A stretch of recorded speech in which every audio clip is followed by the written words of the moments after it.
Numbers chapter 21. When the Canaanite king Arad, who lived in the Negeb, heard that Israel was coming along the road to Atharim, he attacked the people of Israel and took some of them prisoner.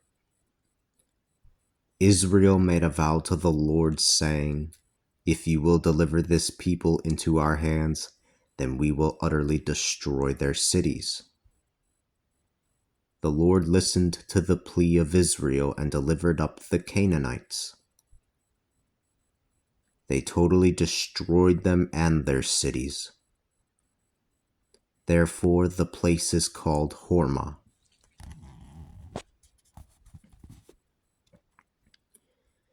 They traveled from Mount Har along the way to the Red Sea in order to bypass the land of Edom. But the people became discouraged along the way. The people spoke against God and Moses, saying, "Why have you brought us out of Egypt to have us die in the desert? There is no bread, no water, and we loathe this miserable food." The Lord sent serpents, among the people. They bit the people, and many of the people of Israel died. The people came to Moses and said, "We have sinned, for we have spoken against the Lord and against you. Pray to the Lord so that he might save us from the serpents."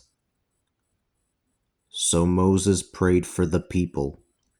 The Lord said to Moses, Make a seraph serpent and put it upon a pole."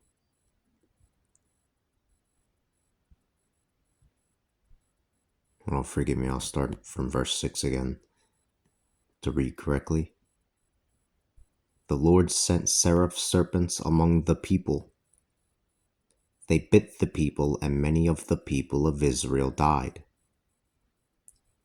The people came to Moses and said, "We have sinned, for we have spoken against the Lord and against you. Pray to the Lord so that he might save us from the serpents." So Moses prayed for the people.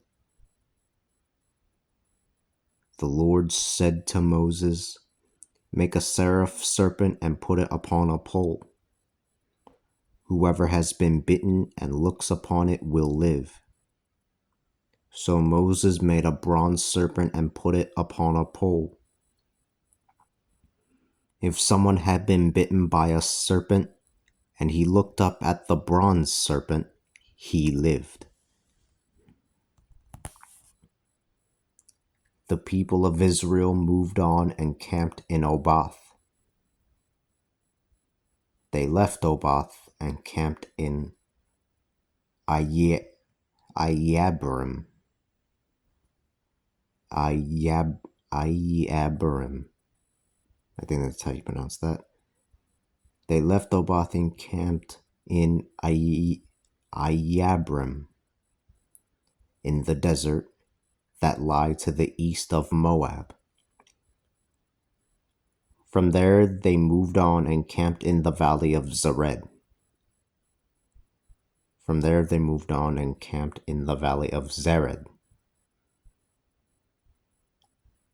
They then moved on from there and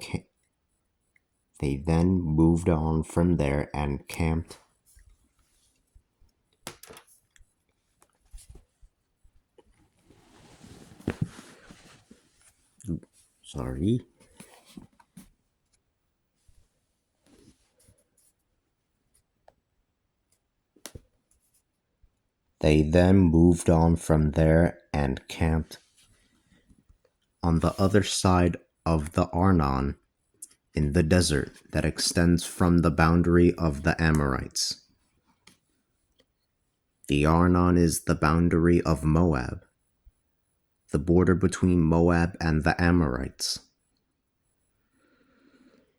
Thus it is written in the book of wars of the Lord, Waheb and Suphah.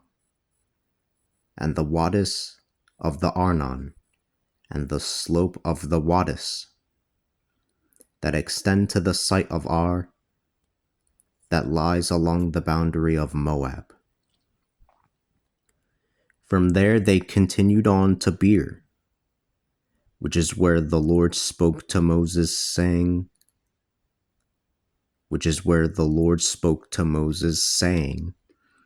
Gather up the people, and I will give them water.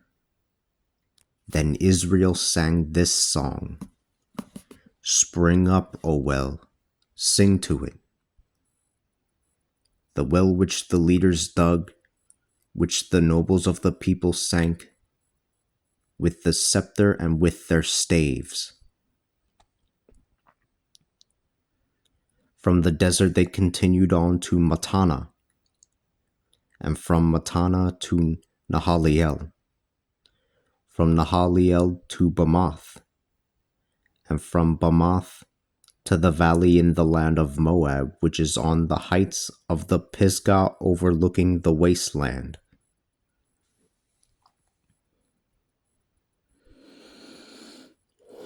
Israel sent messengers to Sihon,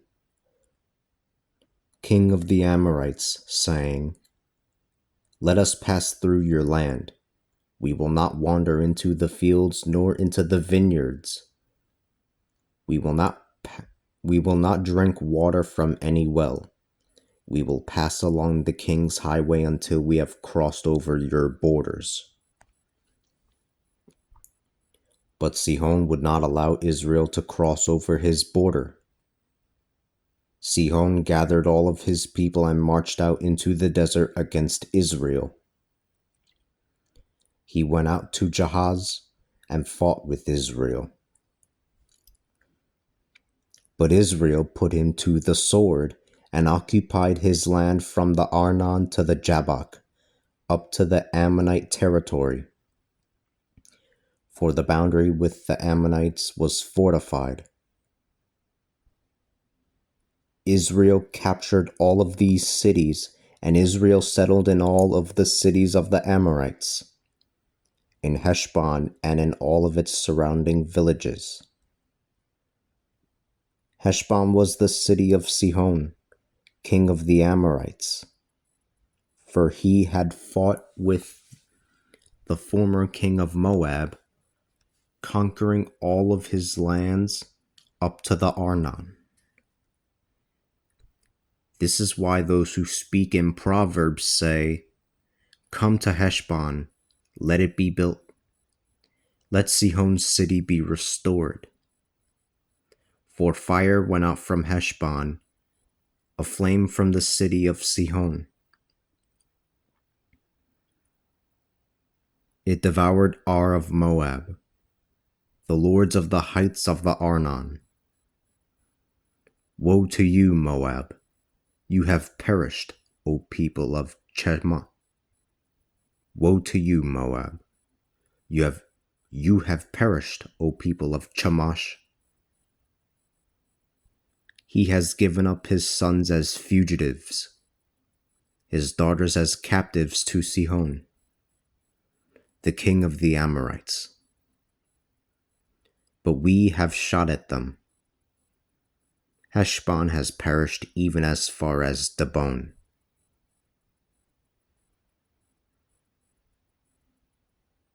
But we have shot at them. Heshbon has perished even as far as Dibon. We have laid them waste up to Nophah, which extends to the Medeba. So Israel settled in the land of the Amorites. Moses sent out spies to Jazer, and they captured those villages, driving out the Amorites who lived there. They then turned and went along the road to Bashan. Og, the king of Bashan, went out with all his people to battle them in Edrei. The Lord said to Moses, Do not be afraid of him, For I have delivered him and all his people and land into your hands. You will do to him what you did to Sihon, the king of the Amorites, who dwelt in Heshbon. So they killed him and his sons and all of his people until there was not a single one alive, and they conquered his land.